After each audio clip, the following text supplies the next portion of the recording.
Roami. Oh.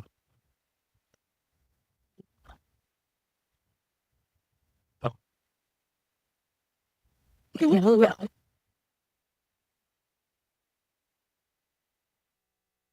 All right. Well, hello, everyone.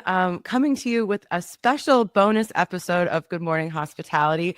You'll notice that I am the only GMH co-host today. I'm flying solo, but not totally alone because I am bringing an all-star team back together. I have with me on the call Andreas King-Geovanis and Iskander Karimov, my former CEO and CFO at Roami. Welcome to the show, guys. Thanks for having us. Yeah, it's kind of surreal. We spent like every day together for a decade, and now I haven't seen you in a little bit. But we're kind of getting the band back together for some exciting news. So, Andreas, why don't you tell us why we're here? Yeah, we have officially closed on the sale of Roami, and it feels great. It's a lot of different emotions. It's exciting. In some ways, it's bittersweet. In other ways, I'm just relieved. It's a flood of different emotions, but all very positive, I would say. Yeah, how about you, Iskander? How are you feeling? I do miss working with you guys, but yes, it is bittersweet. But I'm really proud of the brand and the company that we've built. All the experiences that we received throughout the process. It's been a hell of a ride for sure. Yeah, I am on the last day. I definitely did cry. Um, but I think it was such a great experience, and it feels nice to kind of wrap it all up. I was talking to some people kind of that have later on in their career when we were wrapping things up, getting some perspectives on, full lifetime careers. And one guy I talked to said that he views his life in these like 10-year cycles. And that really resonated with me because we had basically a 10-year cycle, built a business from the ground up, and then we're able to sell it. So, Andreas, who acquired us? CozySuites. So they are, I think, the second largest apart hotel operator in the U.S. They are incredibly humble, not extremely flashy, and they came in with a very compelling offer. We received five; they were the highest. No one could match their offer. And as an added bonus, they kept the brand, which was certainly nice. So I'm excited to see the Roami brand grow and evolve from a huge operator, the largest operator in South Florida and New Orleans, to now getting some national scale. So I'm really looking forward to see what they do. Yeah, John and Victor, their co-founders, couldn't be with us today, but we know that Romi's in good hands. As the person that really like led a lot of the rebrand, I was like, oh my God, if all of that work, I felt like so emotionally attached to all the work we did. So I'm very happy that they're keeping the brand alive. And it's great to see so many of our buildings. Like, we spent a lot of time in those buildings, especially in New Orleans. A lot of us lived there for a long time to get that market up and running. So it's so good to see that like legacy continue and know that it's in really good hands. I think the most steps I ever took in one day actually was in Factors Row. It was 44,000 steps, which I think is the equivalent to right around marathon, 26.2 miles, but it was just within one building. So you certainly want to see, the same guests be able to enjoy the property, the same employees be able to work on site, and it's been great. So next time I go to New Orleans, I'm excited to stay in a Roami property and hopefully not have to jump behind the front desk. Yeah. Yeah, you get to make it somebody else's problem now. Exactly. Call John and Victor. Yeah, like, I requested an early check-in. And white shoe polish. Yeah, exactly. But it's kind of fun that we get this opportunity to talk together and kind of reminisce a little bit. So I'm curious, Iskander, what is a favorite memory that you have of our time together? Oh, I have many ones, but I think In 2024, we had a really fun time when we added about 400 units to the portfolio. That was very, very stressful on all ends, starting from pitching owners, underwriting, actually to getting to onboard these things. I think, Brandy, you were in New Orleans, Andreas and I were, plunging toilets in Miami Beach, and, it was trying to get ready the property for Ultra. And it was great, but it was a lot of teamwork, and it was a really exciting time, I think, for us, for the team. And I think I was probably one of the happiest moments in the company at that point. Yeah, it was really funny. I remember being like, okay, we just added 300 units to New Orleans or something like that. And there was like, and that's like the former operator, Saunders, is going to be out on the 30th and you have to start on the 3rd. And I was like, excuse me? Like, I can't. Yeah, no, I can't imagine how it was. Like, I only did one building and operations onboarding that thing. And, for us, pitching is tough, but getting those things onboarded at the same time, getting everything like ready to go, it's a hell of a job that you did there. Yeah, well, it's funny. I mean, the team, it really goes to show we had such great employees on the Roami team, because everybody just like locked in, because you still have to service all the guests that are coming in and expecting a stay, and then while also getting all the Saunders stuff out. Do they have towels? Did they leave the sheets? Where's the soap? Like, what are we doing about the locks or the intercoms? Oh my god, the intercoms. And I think it's just funny now that I'm in kind of the other side of the world, dealing with like regular kind of like single family home vacation rental style. But the one thing that is constant is owner ridiculous expectations sometimes. And so these institutional or boutique landlords that are like, yeah, you can just turn all these units on a dime. That was an exciting time for the company. And I think it's pretty indicative of how we grew. We were always opportunistic, and there'd be stages when it was really expensive to grow, and we wouldn't add a single unit for 6 months. And then all of a sudden there'd be a displacement in the market and growth was cheap, and it was all hands on deck. Let's get these units. Part of our value prop was, we had done a lot of takeovers in the past, and we made a promise to landlords that we would get those units up and running and have, revenue to cover their mortgage expenses. And we delivered, even though it was 80, 90-hour work weeks and everyone had to get their hands dirty. Everybody's closing those rings for sure. Fun. I don't know if we would call it fun. It was certainly fulfilling. The end result was fulfilling, but that's how you have to grow sometimes. Yeah. And so what about you, Andreas? What were some of your favorite memories? The people is number one. And then number two, I would say really innovation. So when COVID hit, we were a much smaller company. I think we only had 60 units. So we were very agile. We could make decisions quickly.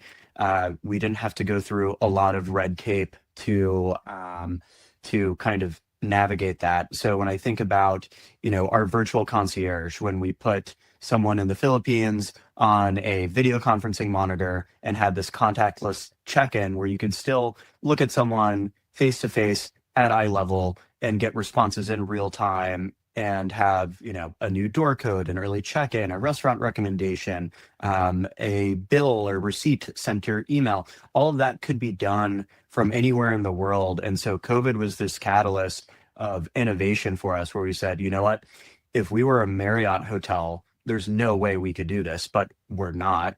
We don't have those restrictions. So we just got to innovate and iterate. And it's been interesting to see that some of the innovations we came up with 5 or 6 years ago are actually just starting to become accepted. Virtual concierge being one of them. I saw this really funny article where someone had an iPad and a credit card terminal like mounted right underneath it.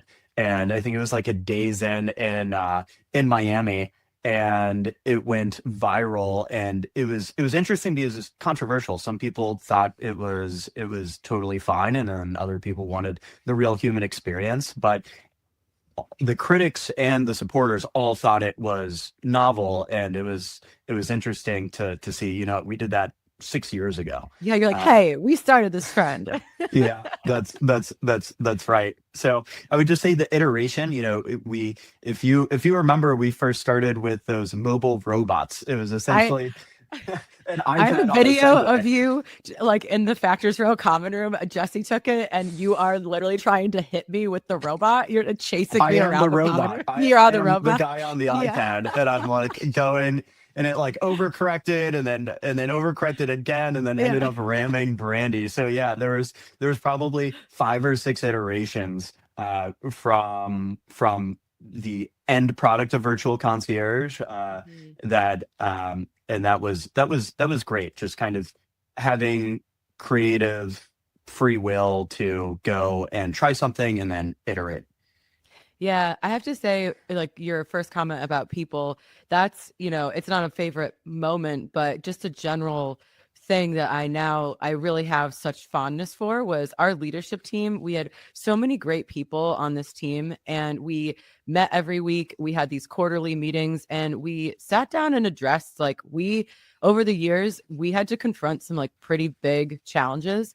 And I think we did so in such a great way. I mean, there were really great moments in those quarterly meetings and weekly meetings, but then there were tense moments where we had to like really work through some challenges. And there was now that I can look back on it, like such a level of trust, because we were able to say like, I actually don't agree with that, or how like this enormous task is in front of us. How are we going to handle it? And now kind of with hindsight being like, wow, we were so lucky to have such talented and I don't know, special people on our team. We always had a good time too. Sometimes arguably too much fun. But I just, those are some great moments. And also the New Orleans, like that COVID era, like our bubble of basically just being in this Factors Row and trying to swap out all this furniture. And the one specific day I remembered, we had bought all of Lyric's old furniture, and it was getting shipped to us in like 12 tractor trailers. And they're like, what's your loading dock situation? We're like, it's the door to a restaurant, and we're going to take the doors off the hinges. And they were like, we need one truck at a time so we can unload this. And then I got outside, and there were 3 tractor trailers outside. And we're like, okay, well, I guess it's time to start unloading. It was so stressful and like such a crazy time. But like looking back, it really felt like we were hustling really hard to put together this company. And that, like, those couple of months would like catapulted us into a totally different level. And I'm like so proud, and I can look back on it fondly, maybe rose-colored glasses, but it was certainly a really interesting time.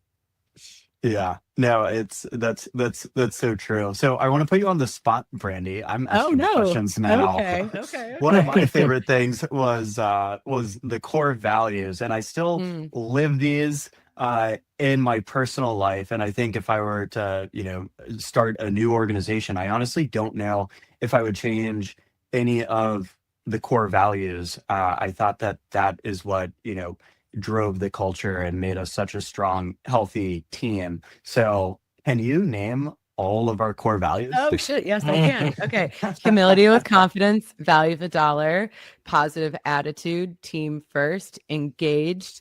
Oh my gosh. What am I missing? Empathy? No, that's not one of them. It was. Yes. Empathy.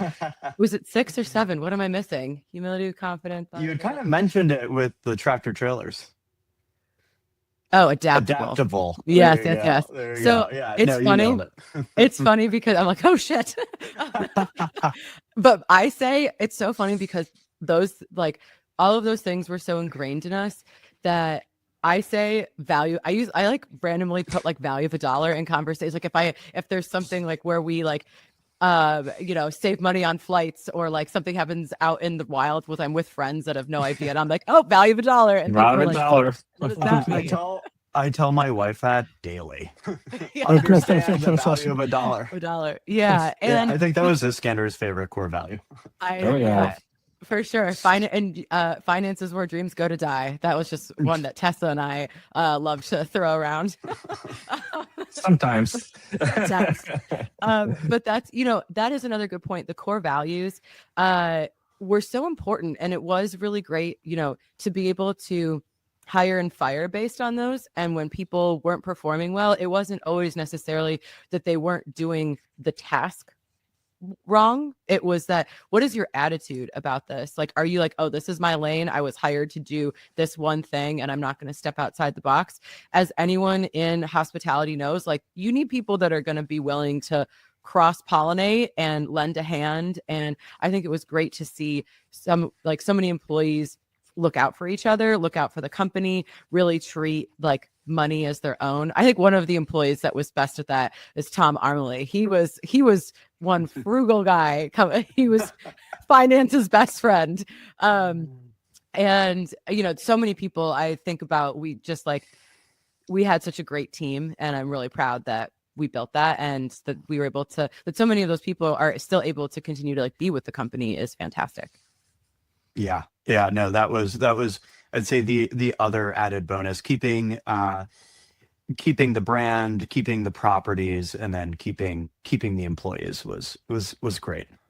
I drive by the properties almost every day, and through my way to work, and sometimes I even see Roami trucks. I'm like, oh, okay. Yeah. I see Roami trucks probably once a week, and I stopped in Habitat. And it was such a surreal feeling because I didn't recognize the person at the front desk, and they obviously had no idea who's in my house I was. Exactly. And so it was, I remember that a distinct moment when I just didn't know every single employee at the company. Probably when we got to like 70 or 80 employees, I wasn't interviewing everybody. And so that was an interesting moment. But this moment was a little bit different in the sense that it's no longer my company, and it was more visceral than signing paperwork and actually selling the company, going in to one of your old properties where you spent so much time, and then not recognizing employees and having them not recognize you back. It was an interesting feeling. But I don't mind being incognito because I like to kind of see the real experience. So but they did an excellent job. Yeah, one thing I have to give you a lot of credit for, especially now that we're kind of like off in our next ventures, is so for any leader listening, Andreas at our town halls every month would have an anonymous Q&A at the end of the town hall, and it was truly anonymous, although sometimes we could figure out who it was based on the question. And people could ask any questions, and people asked real questions. And I just have to give you your flowers. They grilled us sometimes. Yeah, for answering some tough questions.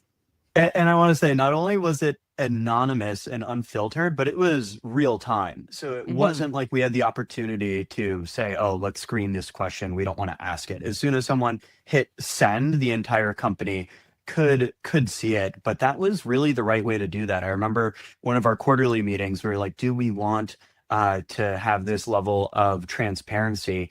And we were all aligned that yes, that's a good thing. The worst thing you could do as a leader is to not take these questions head on. So when you kind of give all the employees an outlet to ask the tough questions, like, are we getting bonuses this year? Iskander's favorite question. You kind of give everyone a platform where you can kind of quash any rumor, address a disgruntled employee. It's just a very healthy outlet. So to any leaders listening, I highly recommend it. You might think it's scary, but out of the thousands of questions that were asked, I would say there was maybe 3 or 4 that were just from bad actors. So it's a very, very, very low probability, and it's overall an extremely healthy process, and I'd say overwhelmingly positive as well. Yeah, absolutely. Well, now we are in our separate ways now, sadly. Iskander, what are you up to these days? Yeah, I am actually consulting for condo hotel developers here in South Florida. There's 13,000 units that are being built right now, and condo hotel developers are just not tapping into the operating companies. They just build these buildings and they sell them off. But what they're missing is actually the operating company is very, very valuable and is actually worth something. So what we're doing is we're helping these developers create these operating companies and operate them and actually create value for themselves, not just selling the units, but also creating the company to operate. And that's something where Andreas can, I guess, help in terms of value creation for operating companies. And Yeah. Andreas, you and I are kind of frenemies now. We are friendly competitors, and we're both W-2 employees, Yeah. and it's different. I love it. So I joined stakeholders as head of M&A just in January, actually. And it's about as autonomous of a role as you can have and as entrepreneurial as a role that you can have while still being a W-2 employee. But for those who aren't familiar, we're a super group within the vacation rental industry that is actively buying companies similar to Roami, and then really creating a lot of value, whether it's kind of rolling up accounting and HR, everyone's two favorite departments, or negotiating better payment processing fees, and really just kind of bringing institutional support to operations that don't have access to those resources. So having started a business totally bootstrapped, going on to raise capital, selling the process, going through a decade of ups and downs. I would like to think I've kind of seen it all, but of course in hospitality we know that's not true. So just being able to relate to the challenges and the victories and losses of these founders, and really get them comfortable with selling their company, it's a dream job for me. So I'm super excited to do it. And then if Iskander is able to create some in-house operating companies from these developers, and the economics are good and the reviews are great, then certainly Brandy and I can fight over those Yeah, deals. I was like, I'll put my hat in the ring. Stayterra is also shopping. So, well, that's fantastic. It's great that, now we can kind of, there's a level of stress that I think has been removed from kind of running an operating company. So it's exciting to see what we're all going to do next. And of course, we wish John and Victor and the whole Cozy and Roami team all the best. It's going to be so exciting to see how they build the brand and how they continue to expand. So very excited to see what they're going to do next. And who knows, maybe they'll do something so exciting. They'll be one of our Monday morning topics in the near future. But thanks everyone for tuning in. Thank you to Andreas and Iskander for joining me on this little Roami reunion, and we'll see you guys all next time.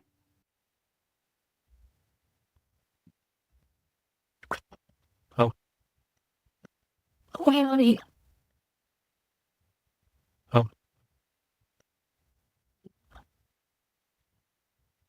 Oh. well,